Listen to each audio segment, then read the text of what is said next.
Alright, so this should be a pretty fun one. We're talking about audio today, and more specifically, why you need room tone when you're editing a dialogue scene. Now this is Reaper.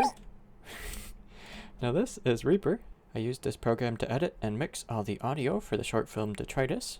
And this here is a nice little dialogue scene. Now before I go into room tone and how it works, all that, let me just solo this dialogue scene, which is basically these highlighted tracks are the production audio, so what we got with the microphone on the day when we were shooting. And then this gray stuff is additional kind of like breaths and lines that weren't as clean on the day when we recorded them, so we came back and recorded them later. And let me just show you what happens when you don't have any room tone. So these 4 clips are what we're going to focus on.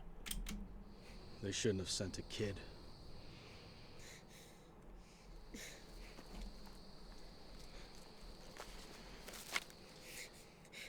I should just kill you. So the timing is great, and the lines are pretty great, but the issue that I ran into was that the crickets keep popping in and out. Give it another listen real quick. They shouldn't have sent a kid.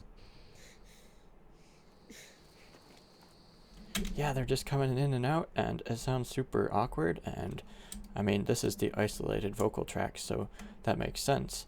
I figured I would probably run into this issue, and so my solution was I'd just record a bunch of crickets over the summer, and in the winter when I was editing sound, I could just throw those in the background, and it'd work fine. And in the end, that ended up working alright, but in the meantime, what I got was this mishmash of things just not really fitting well. The crickets in the background were obviously recorded on a different day, in a different place, in a different time, and the dialogue still had the issue of the crickets in the background coming in and out. And the fix I found for this was to go into the effects on the background crickets track and add in a pitch shifter. And you can see I've also got an EQ. I'm just cutting out a lot of the low end because there was some wind or something in the background tracks.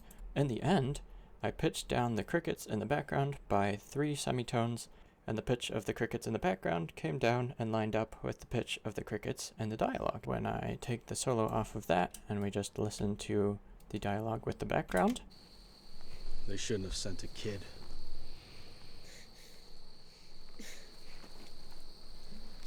It matches up pretty well. Still not perfect, but it's a good hack solution that ended up working alright. So, in the future, how would I avoid this issue? Well, apparently what the professionals do is on set the day of when they're recording dialogue, they get a minute or so of what they call room tone, and that's just nothing going on, just the sound of the room. If you listen to the room tone in this recording, you can hear my computer fans taking off and everything, and that would be important room tone to get if I was doing a dialogue scene in this room.